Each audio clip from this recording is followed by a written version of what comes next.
This channel supports Extra Life in its efforts to raise money for the Children's Miracle Network. For more information about how to donate and join in their efforts, go to the link displayed here. Extra Life. Play games, heal kids. What up, everybody? This is your boy Blak Magus, and this old gamers rant is going to be pretty interesting because it's going to speak to something that a lot of you may not agree with. But when you think about it, it may be actually what's true. So the original premise of this video was going to be about how The Legend of Zelda Breath of the Wild is possibly the first true open world game. And what I mean by that is that when we think of open world games, a lot of us immediately jump to games like Grand Theft Auto. Grand Theft Auto, in fact, is considered the creator, the, grandfather of the genre, where you're able to take your character and go throughout a vast world and do almost anything you want to do on top of the story. Now, my argument with The Legend of Zelda Breath of the Wild is that the way that it's structured, it is truly open, in my opinion, because unlike Grand Theft Auto, which you're somewhat confined, let's be realistic here.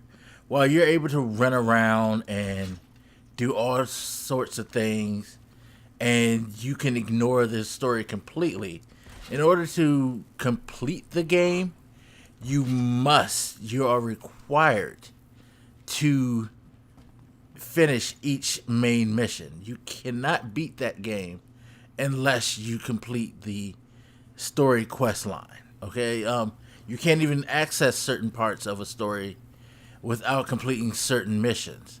So you have a lot of things locked away to you.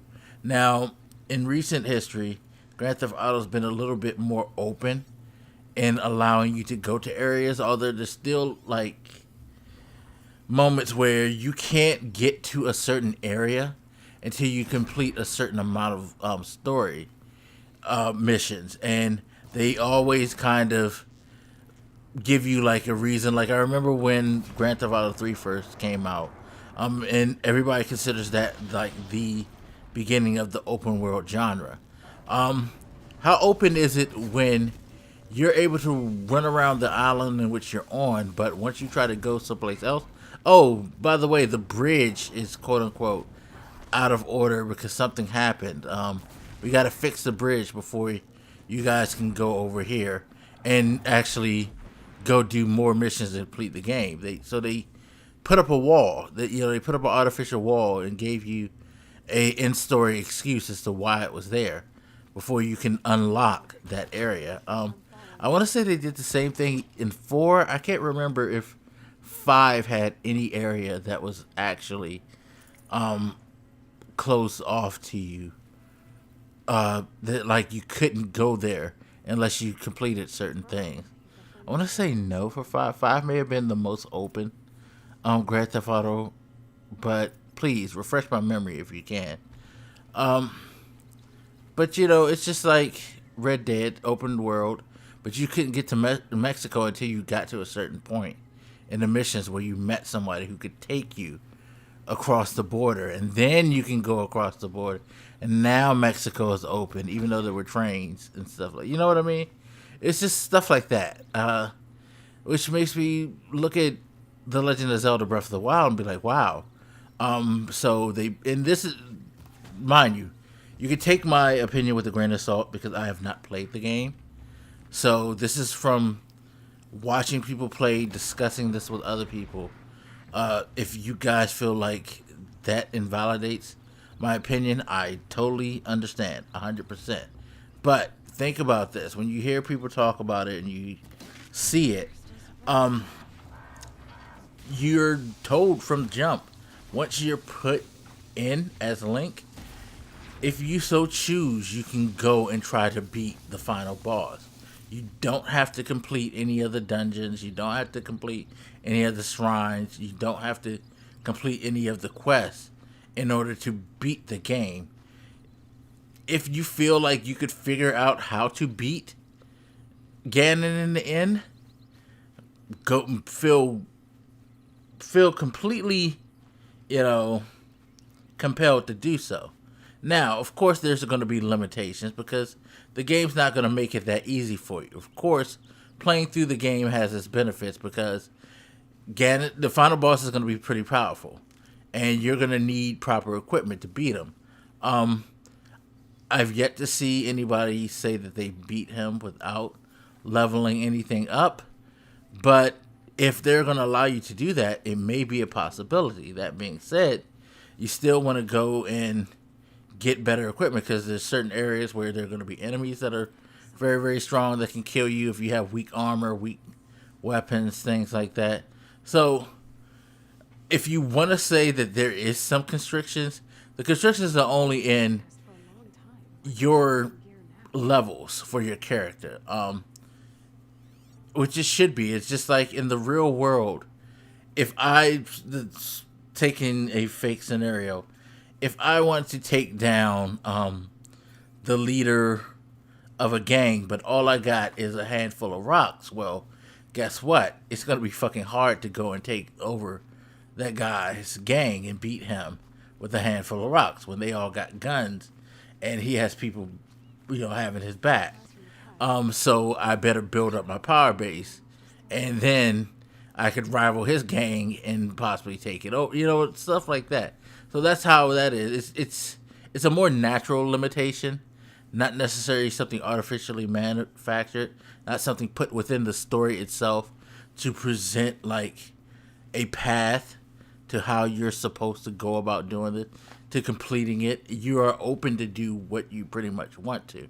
And I was going to say, this may be the first true one, but then I thought about it.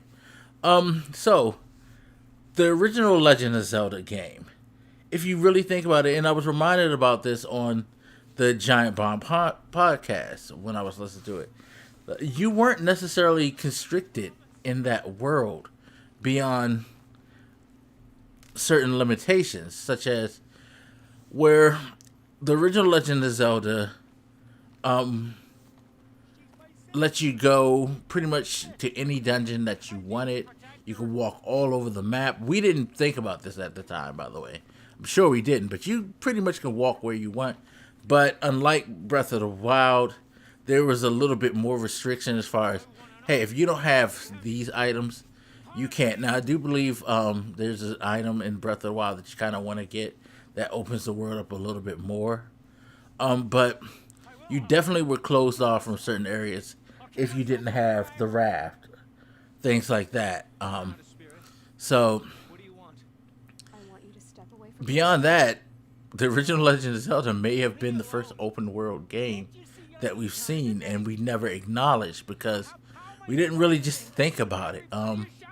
We didn't think about it as an open world game because of its RPG elements, because the fact that once it came out, people built guides, and there was a guide that kind of told you what would be the best route to go about beating game. Like, if you played The Legend of Zelda back in the day, the only way you would be able to get a full open world experience would be not to touch any of the guides. And I think a lot of us saw guides, especially if you had Nintendo Power, because I believe I had the Nintendo Power issue with it, and I saw like what was the best order to do the dungeons, but you weren't constricted from going into those dungeons. You can go into any dungeon at any time you ran upon it.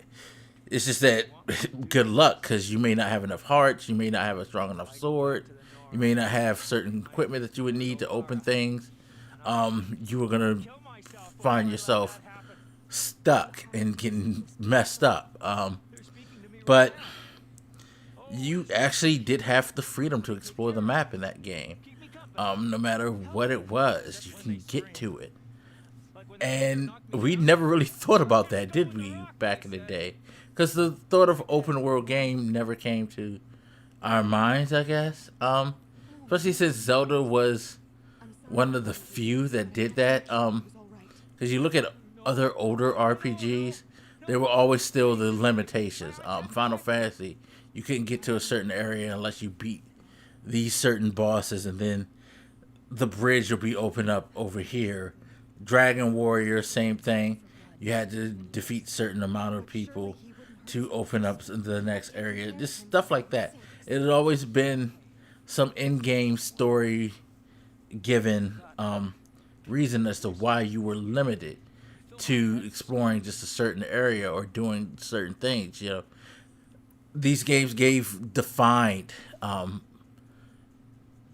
paths, but it seems like Breath of the Wild doesn't. And honestly, looking back, really thinking about it, the original Legend of Zelda, it really didn't dictate where you can go that much beyond. You just want to make sure you have certain things to make it easier. So yeah, I don't know how to actually look at it. I mean, I guess you could say Breath of the Wild still may be the first pure open world game, but the original Legend of Zelda clearly had an influence and had a lot of influence leading towards what we define now as open world, and we probably should give it a lot more credit than we've ever given it when it comes to that genre. I know we celebrate the hell out of Grand Theft Auto, but The Legend of Zelda did a lot, in my opinion, for inspiration when you think about it. But anyway, that's just my thoughts. As always, you guys hit me up. Let me know what you think, and I'll holler at you later. This your boy Blak Magus, and I'm out, y'all. Deuces.